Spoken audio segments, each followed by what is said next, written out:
Tiger of Mysore अशी ख्याती असलेल्या टिपू सुलतान यांच्या नावावरून आज महाराष्ट्रातलं वातावरण पुन्हा एकदा पेटले। या वादाला निमित्त ठरलं मालेगाव महापालिकेच्या नवनिर्वाचित उपमहापौर शान हिंद निहाल अहमद यांनी त्यांच्या कार्यालयात लावलेला टिपू सुलतान यांचा फोटो आणि त्यावर काँग्रेसचे प्रदेशाध्यक्ष हर्षवर्धन सपकाळ यांनी दिलेली प्रतिक्रिया। टिपू सुलतान यांना छत्रपती शिवाजी महाराज यांच्या समकक्ष मानायला हवं असं सपकाळ म्हणाले आणि भाजपनं रान उठवलं।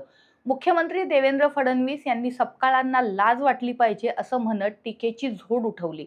त्यानंतर भाजप कार्यकर्त्यांनी रस्त्यावर उतरून काँग्रेस आणि सपकाळ यांच्या विरोधात आंदोलनं केली।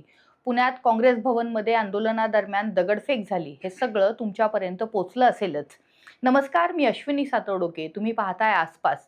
अलीकडच्या काही वर्षात टिपू सुलतान आणि वाद हे समीकरण काही नवं नाही। धार्मिक ध्रुवीकरण करत सत्तेच्या राजकारणात आपली पोळी भाजण्यासाठी असे वाद सतत निर्माण केले जातात। पण मला आता या राजकारणावर बोलायचं नाही, तर मला बोलायचं आहे टिपू सुलतान यांच्याबद्दल। टिपू सुलतान संविधानात कसे आले हे जाणून घेऊया पुढच्या काही मिनिटात। टिपू सुलतान हिंदू विरोधी असल्याचं सांगितलं जातं, पण तुम्हाला माहिती आहे का, टिपू सुलतान यांचं चित्र भारतीय राज्यघटनेच्या मूळ हस्तलिखित प्रतीमध्ये प्रसिद्ध करण्यात आले।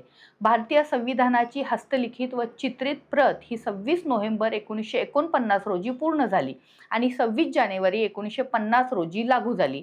ही प्रत भारताच्या संसदेत खास संग्रहालयात ठेवण्यात आली आहे। या हस्तलिखित प्रतीमध्ये 22 भव्य चित्र आहेत। या चित्रांमधून भारतीय इतिहास, संस्कृती आणि स्वातंत्र्य लढ्याची माहिती आपल्याला मिळते। संविधानाच्या हस्तलिखिताच्या भाग 16 मध्ये special provision relating to certain classes या अनुभागाच्या सुरुवातीच्या पानावर झाशीची राणी लक्ष्मीबाई आणि टिपू सुलतान यांचं एकत्रित चित्र आहे, जे ब्रिटिश सत्तेविरुद्धच्या स्वातंत्र्य लढ्याचं प्रतिनिधित्व करतं।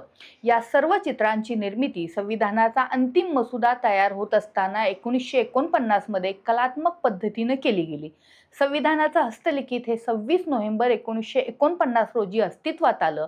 त्यानंतर ते 26 जानेवारी 1950 रोजी लागू झालं। नंदलाल बोस यांनी हे चित्र साकारलं असून बेहौर राम मनोहर सिन्हा, कृपाल सिंग शेखावत या चित्रकारांनीही त्यामध्ये आपलं योगदान दिले।